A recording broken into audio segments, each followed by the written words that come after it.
So your role in this movie, you just harnessed this raw sexuality, you just exuded it. How do you pull that out of yourself? Because I know for some women it's hard to really own it. I guess sex has never been something that I've been afraid of. And I feel like being a complete and whole woman is something, sexuality and having a sense of one's own identity within her personal erotic sexual space is important in order for a woman to be complete and whole, right? And so that's something I've never had a problem exploring.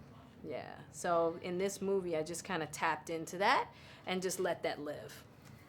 And when you were on stage emceeing for the big reveal, so to speak, I was really wondering, as a fan also of your music, was that something you were kind of pulling from too? Because it really did see like boom. Yeah. You're the only one that caught on to that. I was like, man, I have to really give a lot of credit to,